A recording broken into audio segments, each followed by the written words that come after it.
আমার কিছু পার্সোনাল কথাই বলতে পারেন, সেগুলো শেয়ার করতে আসছি। কারণ আমার কারো কাছে বলার মতো তো আমার মানুষ নাই। আমার আছে একটা ছোটো পুস্কু আছে, ওর কাছে মাঝে মাঝে শেয়ার করি। তা আবার দেখি ও ছোটো হলেও অনেক কষ্ট পায়, তাই ওকেও বলি না, আবার মাঝে মাঝে বলি। আচ্ছা, একটা বাচ্চার পিছনে কত টাকা খরচা হয় এটা তো বাবা মাই জানে, মায়ের থেকেও বেশি বাবা জানে, তাই না? তবে আমার বাচ্চাটার বয়স কত, 7 বছর। 7 বছরে তার মাসে কয় টাকা খরচা হয় এটা তো কোনো বাবা মা হিসাব করে খরচা করে না, তাই আমিও কখনো হিসাব করি না। আর তার যে বাবা, সে হিসাব করছে কি না সেটাও আমি জানি না। আমার এই 2-3 দিন আগে আমার একটা অ্যাকাউন্ট নাম্বারে 2500 টাকা আসছে, মানে 2500 টাকা আসছে।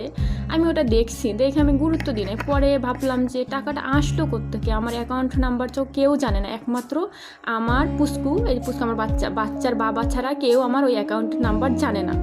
পরে ওইটা আমি অনেক যাচাই বাছাই করে দেখলাম, সে 8 মাস পরে আমার অ্যাকাউন্টে আমার বাচ্চার জন্য 2500 টাকা দিছে। আচ্ছা, এখানে আমার একটাই প্রশ্ন, 8 মাসে কি একটা 7 বছরের বাচ্চার 2500 টাকা খরচা হয়? আমি এটা তাকে বলতে চাই যে ভাই, এটা কি আপনার বাচ্চাকে আপনি ভিক্ষা দিয়েছেন? অ্যামাউন্টটা কিন্তু বেশি হয়ে গেছে, একটু কম দিলেই পারতেন।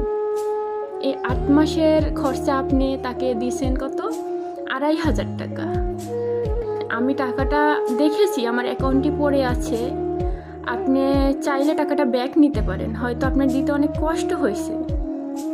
আমার বাচ্চার স্কুল খরচা, সে একটা ভালো একটা স্কুলে পড়ে, স্কুল খরচা, কোচিং খরচা, তারপর সে আবার আরবি পড়ে, সেখানে একটা খরচা। তারপর বাচ্চাটার মাসে দুধ লাগে কয় টাকার, ডিম লাগে কয় টাকার, আর সব খাবারের খরচা সব বাদ দিলাম, এটুকুই আর কি বললাম। আপনি তো তার 6-7 বছর আপনার কাছে মানুষ করছেন, বড় করছেন, আপনার আইডিয়া আছে যে আপনার বাচ্চার পিছনে কি এই 8 মাস পরে যে আপনি 2500 টাকা দিছেন, এটা কি আপনার বাচ্চাকে ভিক্ষা দিছেন? তাই ভিক্ষা দিলে তো ভাই অ্যামাউন্টটা এত বড় হতে পারে না, এর থেকে কম হওয়া উচিত ছিল। এটা আপনি খুব বড় ভুল করছেন, এটা না দিলেও পারতেন। এটা কেন দিছেন? আপনার বাচ্চা আপনাকে বলছিল দিন যে বাবা তুমি আমার খোঁজ খবর নেও না, টাকা দাও না। আপনি তো বাচ্চাকে, এখনও ভিডিওটা আছে আমার ইতে দেওয়া, আপনি বাচ্চাকে তো চেনেনই না, সেই রকম বাচ্চার সাথে আচরণ করছেন।